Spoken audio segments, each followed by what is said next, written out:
కూడా ఈయాస యాప్స్ వచ్చేసరికి మనకి సిటిజన్ డెత్ స్టేటస్ అని ఒక కార్డ్ అనేది ఇన్స్టాల్ చేశారు.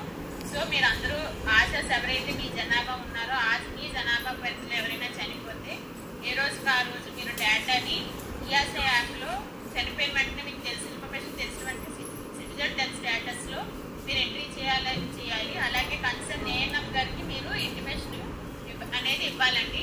సిటిజన్ డెత్ స్టేటస్లో ఈయాస యాప్లో ఎలా ఆశా వర్కర్ ఎంట్రీ చేయాలనేది మీకు ఇప్పుడు తెలియజేయడం జరుగుతుంది.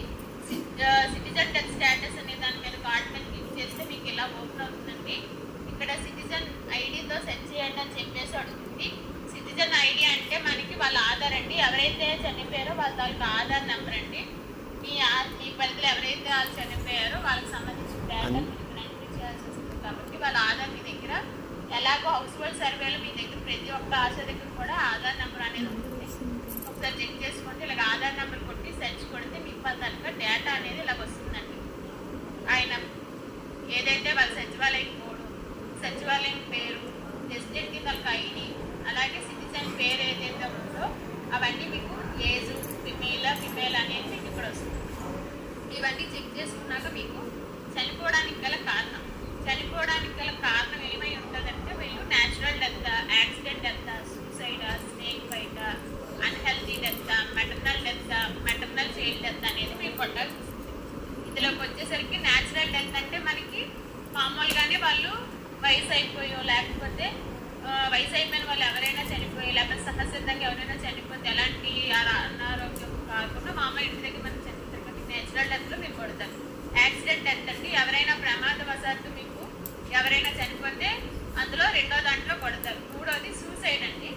ఎవరైనా విషయం తాగి వాళ్ళకు వాళ్ళు బలవన్మరణం ఏమైనా జరిగి ఉంటే మీరు సూసైడ్లో కొడతారు. స్నేక్ బైట్ వచ్చేసరికి పాము ఏమైనా కరవడం వల్ల చనిపోతే మీరు ఇందులో కొడతారు. స్నేక్ బైట్ అంటే పాము కరిచిన వాళ్ళందరికీ కొట్టమని కాదు. పాము కరిచాక పాము కరవడం వల్ల చనిపోయిన వాళ్ళు మాత్రమే ఇక్కడ ఎంట్రీ చేస్తారు. అన్హెల్తీ డెత్ అంటే ఆరోగ్యం బాగోలేక వాళ్ళు ఎప్పటి నుంచో సిక్ అవుతుంటారు, వాళ్ళని ఇక్కడ కొడతారు. అలాగే మెటర్నల్ డెత్ మనకి ప్రెగ్నెంట్ అయ్యే దగ్గర నుంచి డెలివరీ అయ్యి సంవత్సరం వరకు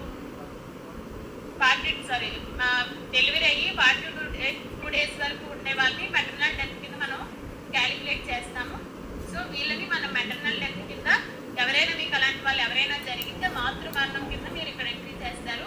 maternal child death so same maternal child death కూడా 42 days మీకు ఎవరైనా చనిపోతే మీరు ఇక్కడ ఎంట్రీ చేస్తారు. ఎక్స్పీరియన్స్ చేసేటప్పుడు ఎవరైనా చనిపోతే వాళ్ళని ఇక్కడ మీరు ఎంట్రీ చేయడం అని జరుగుతుంది. సో ఈవిడ ఏం కారణంగా చనిపోయిందంటే న్యాచురల్ డెత్ కారణంగా చనిపోయిందంటే మామూలుగానే వయసు ఎక్కువ ఇవ్వడం వల్ల వయసు ఎక్కువయ్యి మామూలుగానే చనిపోయారు. సో అది న్యాచురల్ డెత్ అండి.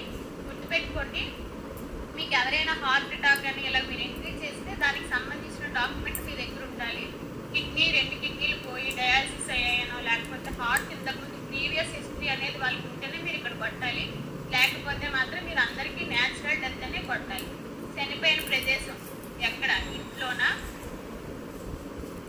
గుర్తుపెట్టుకోండి, చనిపోవడానికి గల కారణం మాత్రం మీరు ఒకసారి క్లియర్గా చూసుకునే ఎంట్రీ చేయండి. ఇది ఏది పడితే అది ఎంట్రీ చేయండి. ఆశా వర్కర్స్ ఎంట్రీ చేసేటప్పుడు చనిపోవడానికి గల కారణం అనేది మాత్రం క్లియర్గా ఎంట్రీ చేయాలి. ఏది పడితే అది ఎంట్రీ చేసిన తర్వాత మళ్ళీ అది మనకి రిమూవ్ అవ్వదు కాబట్టి మీకు తెలుసు విషయం. సో అందుకని ఎంట్రీ చేసేటప్పుడు ఒకసారి రీచెక్ చేసుకొని కొట్టండి. చనిపోయిన తర్వాత రెండో దాంట్లో ఏమడుతున్నారు, చనిపోయిన ప్రదేశం ఎక్కడ చనిపోయారు, ఇంట్లోనా, హాస్పిటల్లోనా, లేకపోతే అదర్ ప్లేసెస్ ఇంకెక్కడైనా ఇల్లు చనిపోయారు అని చెప్పేసి మనకి ఇక్కడ అడుగుతున్నారు. సో మనకి ఇక్కడ ఇది న్యాచురల్ డెత్ కాబట్టి ఇంట్లోనే చనిపోయారు ఆవిడ అట్ హోమ్ అని కొడతారు. నెక్స్ట్ చనిపోయిన తేదీ మరియు సమయం. మీ అందరికీ ఇది తేదీ సమయం అనేసరికి మనకి ఈవిడ లాస్ట్ మంత్ 25th చనిపోయారు. సో అది మనం డేట్ మీకు ఆల్రెడీ LMTDD మనకి ఎలా అయితే సెలెక్ట్ చేస్తారో అక్కడ క్లిక్ చేస్తే మీకు ఇక్కడ చనిపోయిన తేదీ తాలూకు డేట్ వస్తుందండి. ఆ తేదీ తాలూకు డేట్ మీరు ఇలా క్లిక్ చేసి సెలెక్ట్ చేసి కొడితే మీకు ఆటోమేటిక్గా ఓకే చేస్తుందండి. టైం మీకు ఆటోమేటిక్గా ఓకే చేస్తుందండి. టైం అడుగుతుంది. ఈవిడ 25వ తేదీన సెప్టెంబర్ మధ్యాహ్నం 4 గంటలకి ఎన్ని నిమిషాలకు చనిపోయారు అనేది కూడా అడుగుతుందండి. AM PM అంటే ఉదయం సాయంత్రం కూడా మీకు ఇక్కడ చూపిస్తుంది. సో ఇవన్నీ మీరు ఓన్లీ ఫస్ట్ మీరు చనిపోయిన వారి తేదీ సమయం అడిగినప్పుడు ఏ తేదీ చనిపోయిందో తేదీ సెలెక్ట్ చేస్తారు, ఓకే కొడతారు. సమయం అడిగినప్పుడు ఏ సమయంలో చనిపోయారో ఆ సమయం కొడతారు. ఇక్కడ ఏఎం పిఎం అని అడిగేటప్పుడు దేని మీద క్లిక్ చేస్తారు అంటే ఏఎం అంటే ఉదయం, పిఎం అంటే మధ్యాహ్నం. సో ఉదయం తెల్లవారి 1 గంట నుంచి మధ్యాహ్నం 12 వరకు ఉండే సమయాన్ని మనం ఏఎం అంటామండి. పిఎం వచ్చేసరికి మధ్యాహ్నం 12 నుంచి మళ్ళీ రాత్రి 12 వరకు పిఎం కింద మనం చూస్తాం. సో ఇవిడ ఉదయం చనిపోయారు కాబట్టి 4 గంటలకి. సో మనం ఇక్కడ ఓకే కొడతామండి. తర్వాత సమర్పించడం డేటా మొత్తం మనం కొట్టేస్తాము. ఒకసారి రీచెక్ చేసుకోండి.